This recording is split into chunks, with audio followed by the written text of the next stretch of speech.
Hello, fellow Forrest Fenn Treasure hunters. Matt Brewer here again.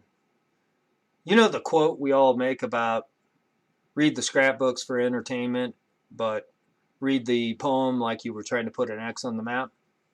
We've all probably quoted that a time or two. Well, let me ask you this. Did Forrest ever actually say that? Well, let's take a look. So there's the misquote, and here's the actual quote. Here's what he said. Read the blogs for entertainment and the poem like you were going to put an X on the map. So how in the world did we get from read the blogs for entertainment to read the scrapbooks for entertainment? Well, I think I know where that happened. Conflation is the merging of two or more sets of information, text, ideas into one. Sometimes when we combine in that way, we end up with valid conditional logic, but sometimes we don't. In this case, I think the conditional logic that probably led to the misquote is this. If we are to read the blogs for entertainment and the Forrest Fenn scrapbooks are on Dale Neitzel's blog, then we should read the scrapbooks for entertainment, right? So that would be conflation. But is that valid? Well, the way to check and see if it's a valid conditional argument is to go back to the context and figure out what the context was of the quote that Forrest made. And here is the question that spurred the answer that has been so often misquoted. And I'm not calling out anybody here for perpetuating this misquote, because I've done it myself, and I'm probably calling out myself as much as I'm calling out anybody else. So, but here's the Forrest Fenn question from Adele, and she says, "I'm new to the treasure search, and there's so much contradictory information on the blogs. I don't know what to believe and what I shouldn't. It must be just as confusing for you to read." Okay, so the key parts of that are that there's a constraint for the blogs in context here are just those that Adele alleged contain so much contradictory information, and that must be as confusing for you, Forrest, to read. So keeping that in mind, it is highly unlikely that conditional logic is valid when we apply the context, because Forrest Fenn clearly wrote the scrapbooks, and therefore they would not be confusing for him to read. So when he talks about the blogs, he's not talking about his scrapbooks.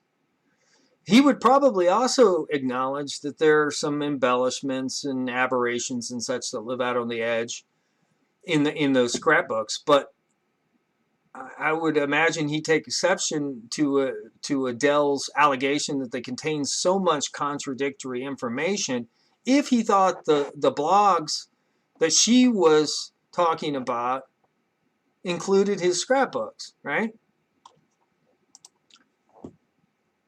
Here is some valid conditional logic on the other side of this, though. Forrest has said that there are hints in the book, The Thrill of the Chase, that will help you with clues in the poem. So here's valid conditional logic. If the scrapbooks contain stories that are also in The Thrill of the Chase, then those scrapbooks may have hints that will help you with clues in the poem. This is valid if and only if one or more of the hints in the stories in The Thrill of the Chase are also duplicated in the scrapbooks. This is the part that's a little bit of my opinion, but I've seen where the stories duplicated between The Thrill and the Chase and the scrapbooks have noticeable differences in key numbers or key facts. And those would have only been modified intentionally by Forrest. Otherwise, they would have just been exactly a copy and paste from one to the other.